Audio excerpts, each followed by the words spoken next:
There lived a woman named Morayo. Morayo has cocoa farm under her name. Group of cattle answer only to her swish. Her store overflowed with yams, grains, fine fabric, and treasures from beyond the sea. Men fear her. Women respected her. The chief called her mother of wealth. And even the spirit of the land seems to bow when she passed. Morayo was rich, but she was not boastful.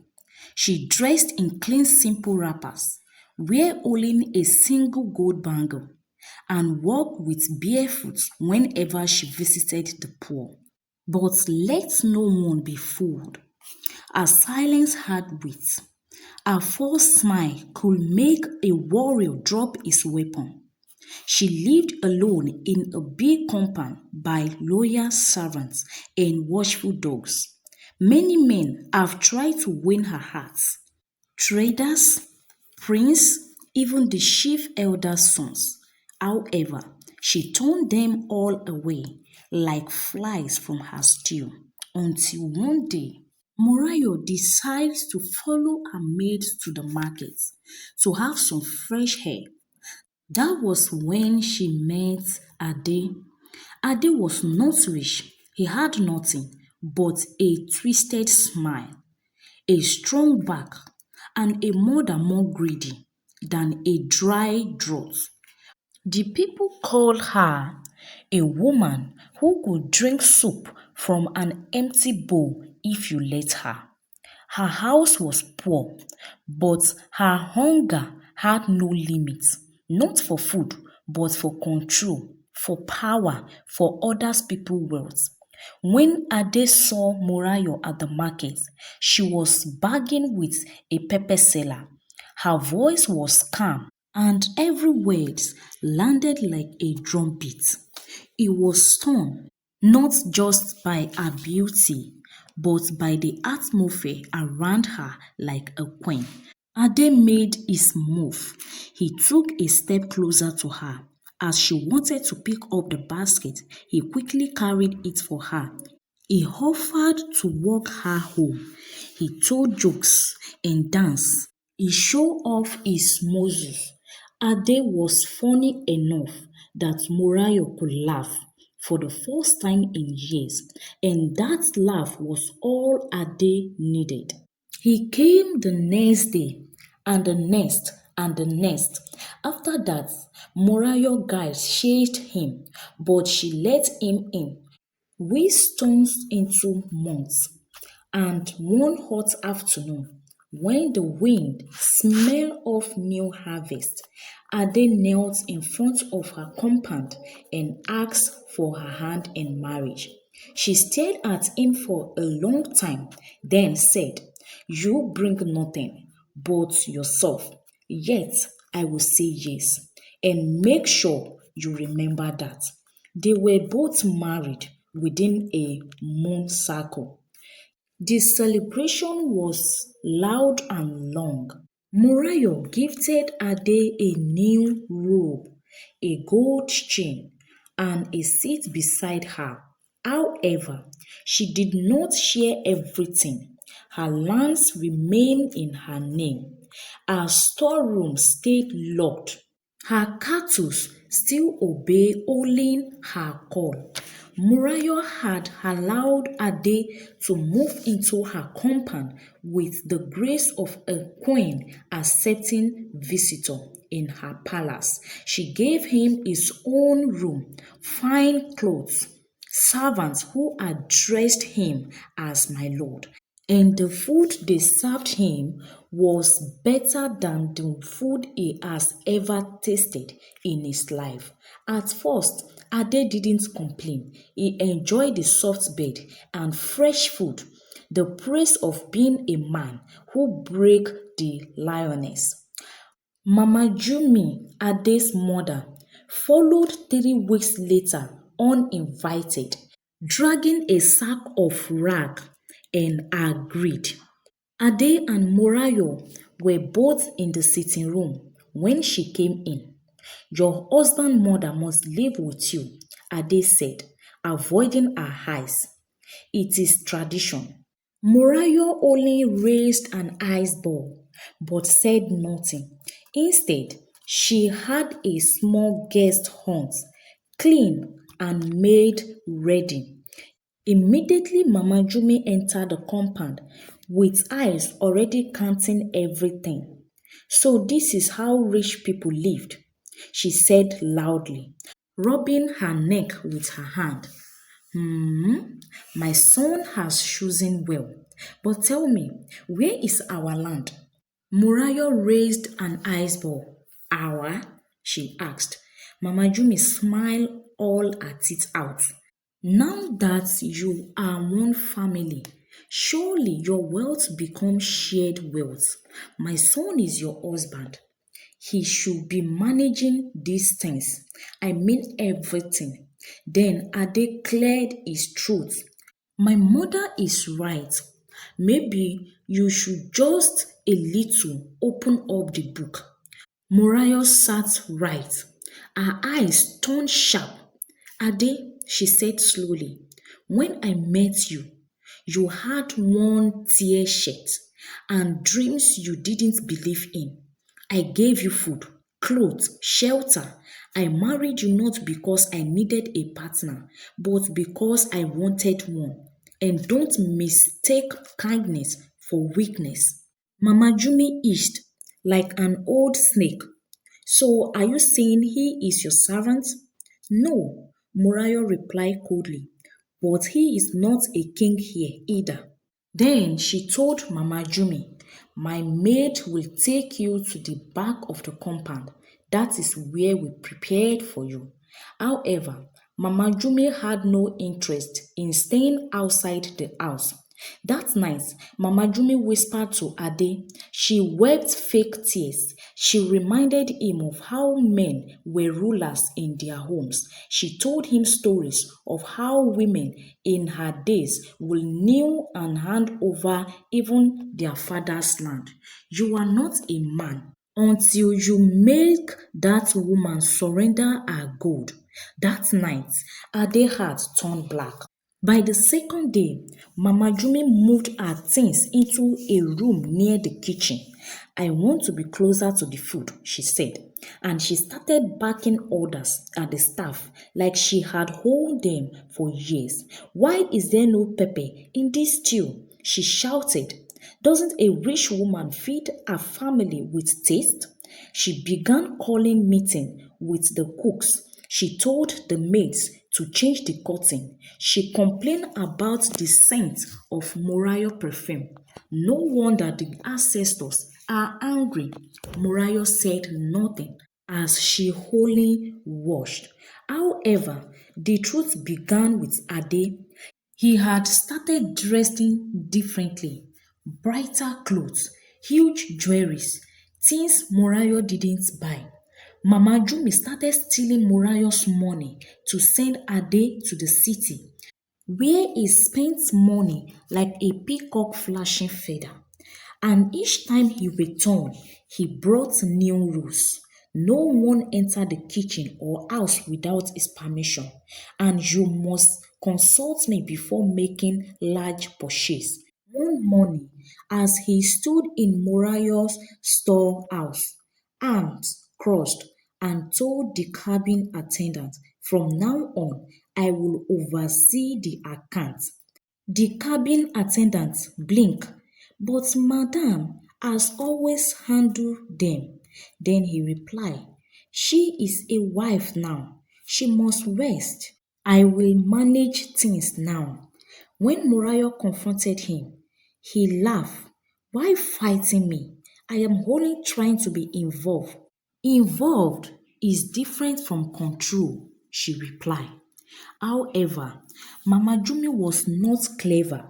She walked around the compound like a queen mother. She demanded that servants kneel when greeting her. She had a special chair and placed beside Morayo's chair. I am the pillar behind the man, she declared. This house must honor me. And still, Morayo said nothing but watch. However, The walls of the house had begun to whisper. Servants murmured behind the water drums. Guides glanced at each other doing patrol. Something was wrong, and they knew it. Then came the worst insults. Mama Jumi called a small gathering in the courtyard without Morayo's knowledge. She invited Ade's relative from the next village, people Morayo had never seen, some who have not bathed in days, and they served them food from Morayo's store. She will understand, Mama Jumi said. This is family. That evening, Morayo returned from inspecting her cocoa farm to find the compound full of strangers, empty plates scattered across the store. One man even laid back on her favorite chair. Who are these people? She asked quietly. Ade struggled. My uncles. My mother wanted to bless the home. Family should feel welcome. And you didn't think to tell me? Mama Jumi stood. You are our wife. We don't need your permission to eat in our home. That was the moment Morayo's silence turned cold. She stared at the flame in her courtyard. You have mistaken this house for a kingdom without a ruler, she said slowly. But you are guests who think themselves as king. Mama Jumi started laughing. A woman can build a palace, but without a man, it is just a kitchen. Then Ade chuckled behind her. But Morayo said nothing. She turned and walked away. That night, she locked her storeroom. She summoned her cabin attendant. She wrote new orders for the guides and she planned how to deal with both mother and son. And she waited. I knew greed never stopped. It only grew. The days that followed were filled with a strange calm, the kind that comes just before the sky cracked and opened with thunder. Ade and his mother mistook it for victory. They paraded through Morayo's compound like arrogant chicken, throwing their weight around. Mama Jumi began holding court under the shade tree, advising villagers who came with pity, disputes stealing attention that had once belonged to Morayo. She started saying to everyone she saw, soon, everything you say will be under my son's name. A woman cannot carry weight forever. It is unnatural. Ade became bolder. He tried to charm the people's elders, offering them palm wine and gifts so they will support him when the time came. He believed that if he could win public opinion, he could strip his wife of her power and wear her crown. However, Morayo was watching and planning. One morning, as the cock crowed, Ade walked into the mail hall wearing a new robe Mama bought him from the city. His gold chain swinging across his chest. He looked around and sat on Morayo's favorite chair. The guide at the door didn't greet him with their head bow. He called to one of the houseboy, "Where is my breakfast?" The boy stepped forward and said quietly, "Madame said, your meals are now your own to manage." Ade blinked. "What did you mean?" "It means," came Morayo's voice from the top of the stairs, "you will no longer eat from the same bowl you have been trying to break." "Sitting on my chair? What are you doing?" she asked. He stood up slowly. "Taking what belongs to me, what belongs to us." Morayo looked around. Mama Jumi stood by the door, arms folded. Ade's cousin, who had never greeted her with respect, were carrying out crates of goods, laughing. Let me remind you, since you've forgotten, Morayo stepping forward. I built this empire with my hands. You came here with nothing. And you, dear? Ade raised his hand. I am your husband. By our tradition, what is yours is mine. As Morayo eyes narrowed, then by our tradition, she said coldly, let the ancestor decide. She clapped twice. The sound echoed. From a shadow appeared a giant man, silent and loyal. Beside him, two black dogs, barking. I will not fight you, Morayo said. Her voice now sounded like a lion. But you will not steal from me either. Ade stepping back. You will use dogs against your husband? And she gave a sharp swish. The dog jumped. Ade barely jumped out of the way in time as the first dog, a thick black dog with red eyes, snapped its teeth where its leg had been. The second dog, Saku Mama Jumi, who screamed like a bat and crawled behind a damaged chair. Keaton Morayo called, her voice like a ice cold. Remove the rats. Keaton didn't need to be told twice. He stepped forward like a moving mountain, grabbed one of Ade's cousin by the collar and tossed him out through the open door like a sack of bad yam. The second cousin tried to run, but the dogs were quicker. They chased him into the bush. Ade's voice cracked. Morayo, stop. These are your people now. You made them thieves in my house, she snapped. You will face the consequences. Mama peeked from behind the broken chair, her wrapper tear and her wig hanging sideways. This is madness. You can't treat your husband this way. Morayo turned slowly to her. You came into my house to steal. You call it yours. You disrespected me. That means my ancestors built their throne on stronger bones than yours, old woman. She raised her arm and the dog went quiet to hear the sound of Ade panic in the corner. His face flushed with humiliation. Mama screamed, this is not over. I will go to the elders. I will call the chief. I will tell the people. Morayo cut her off with a wave of her hand. Then you will tell them you raised a coward, a man who tried to take what he did not aim, a husband who let his mother fight his battles. Ade tried to speak. Morayo, she turned to him, her voice suddenly softer.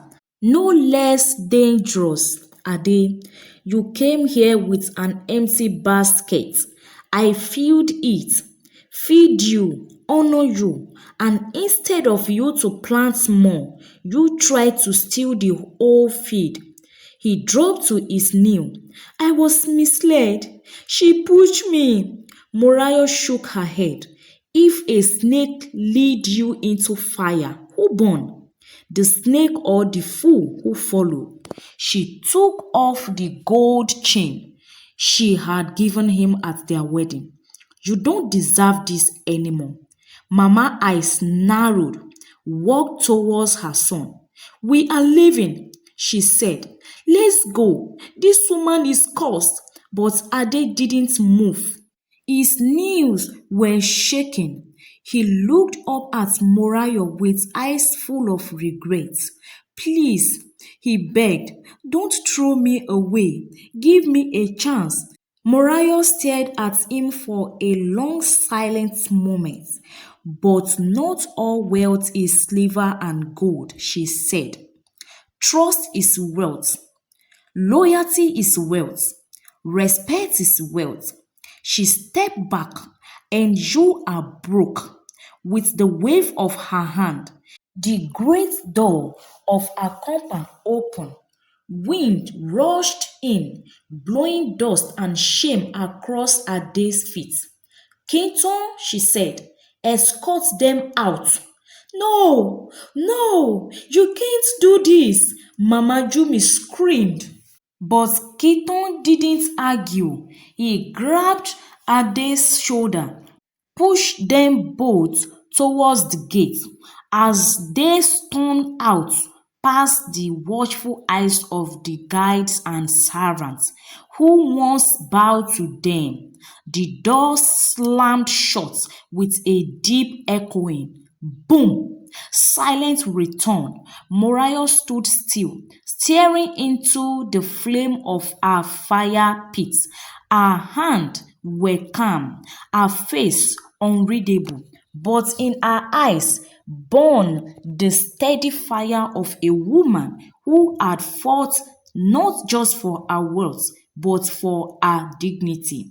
As she walked to her garden, lifted her head to the sky, and whispered a single line to her ancestors: "Let no man eat what he did not sow." Wealth is not just gold or land. It is dignity, wisdom, and the ability to walk away from those who will drain you. So guide what you build, know who you welcome, and never be afraid to lock the gates against those who come with empty hearts and open hands. So, bestie, I hope you've learned one or two things from this story. Do well to like, share, and subscribe till I bring another story your way. Bye.